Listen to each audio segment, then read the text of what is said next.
काशान हमें ज्वाइन किए हुए थे, मुस्तकिल तौर पे हमें अपडेट कर रहे थे। उन्होंने डिप्टी कमिश्नर से गुफ्तगू की है, पहले वो मुलाहिजा करते हैं, इस हवाले से आपको मजीद भी आगाह रखेंगे।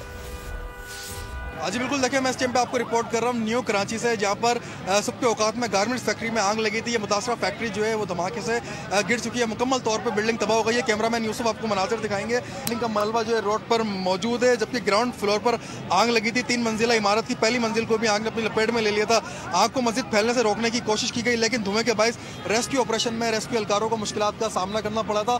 आग की शिद्दत को देखते हुए 15 फायर टेंडर मौके पर पहुंचे थे। आग पर काबू पाने की मुकम्मल तौर पर कोशिश की जा रही थी, लेकिन रेस्क्यू हुकाम की जानिब से जो है फायर फाइटर ऑपरेशन शुरू किया गया। उसके बाद काले धुएं के बायस रेस्क्यू एहलकार अंदर पहुंच नहीं सके थे, जबकि हमने देखा कि मुकम्मल तौर पर बिल्डिंग धमाके से गिरी है और धमाके से गिरने के बाद 8 फायर टेंडर बताए जा रहे हैं कि अंदर मौजूद थे, जिनमें से 4 को रेस्क्यू कर लिया गया है। जख्मी हालत में उनको बादशाह अस्पताल मुंतकिल किया गया। इस टाइम में आप देख सकते हैं कि यहाँ पर डिप्टी कमिश्नर सेंट्रल जो है ताहा सलीम भी मौके पर मौजूद है। डिप्टी कमिश्नर से भी हम बात करने की कोशिश करेंगे।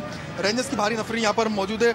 DC सेंट्रल मेरे हमरा मौजूद है। अस्सलाम वालेकुम तौर पे क्या मालूम है अब तक कितने अफराद जो अंदर सारी चीज़ें कर रहे हैं रेस्क्यू। अभी जैसे जैसे चीज़ें पता चलेंगी, लोग तो निकल गए थे, लेकिन रेस्क्यू की टीम है, फायर टीम है, कुछ लोग अंदर थे, 2-3 जख्मी भी हुए हैं। बट अभी इतना पैनिक क्रिएट हुआ हुआ है, तो we would want to get things done. बराबर वाली सारी फैक्ट्री हमने खाली करा ली हैं, पीछे से बैकअप भी सारा मौजूद है।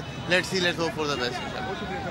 हाँ जी बिल्कुल, देखिए क्या फैक्ट्री के इतराफ में जो दिगर फैक्ट्रियाँ वाक़ई थी उनको ज़िला इंतज़ामिया की जानिब से खाली कराने का अमल शुरू कर दिया गया है। पुलिस की भारी नफरी मौजूद है, रेंजर्स की भारी नफरी मौजूद है। मजीद फायर टेंडर्स जो है वो फायर हुकाम की जानिब से तलब कर लिए गए।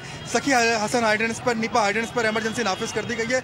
वाटर बोर्ड हुकाम की जानिब से पानी से भरे टैंकर्स जो है जैव रखा की जानिब रवाना कर दिए गए। इस टाइम हम देख रहे हैं कि कानून नाफिज करने वाले इदारों के एहलकार भी बड़ी तादाद में यहाँ पर मौजूद है और रेस्क्यू ऑपरेशन जो है वो जारी है। जी ठीक है काशान, इस हवाले से हम आपसे मजीद भी जानते रहेंगे। अपने नाज़रीन को कुछ मनाजिर भी दिखा रहे हैं इस इलाके की। अगर हम बात कर लें तो यहाँ पर ये इंडस्ट्रियल एरिया तो है ही, लेकिन साथ ही साथ ये रेजिडेंशियल एरिया भी है। आसपास जो घर मौजूद हैं, बिल्डिंग्स मौजूद हैं, उनको खाली करवाया जा रहा है ताकि कम से कम नुकसान हो सके। और अपने नाज़रीन को ये मनाजिर भी दिखा रहे हैं, उस वक्त के मनाजिर हैं जब बिल्डिंग एकदम से मुनहदिम हुई है। बताया जा रहा है कि एकदम से आग की शिद्दत इतनी बड़ी है कि एक धमाका सा सुना गया और उसके बाद ये पूरी की पूरी जो सामने दिखाई दे रही है बिल्डिंग वो मुनहदिम हुई है, जिसके बाद के मनाजिर देखे जा सकते हैं। लोग ही लोग वहाँ पर मौजूद हैं, अपने प्यारों को बचाने की कोशिश भी कर रहे हैं। इसके साथ साथ जो वहाँ पर लोग मौजूद हैं, बताया जा रहा है कि इस वक्त उनको निकालने की कोशिशें भी की जा रही हैं और ये खदशा भी जाहिर किया जा रहा है कि मलबे तले लोग हो सकते हैं। उनके लिए वहाँ पर रेस्क्यू ऑपरेशन भी शुरू कर दिया गया है। सब्सक्राइब करें और बेल दबाएं ताकि कोई खबर रह न जाए।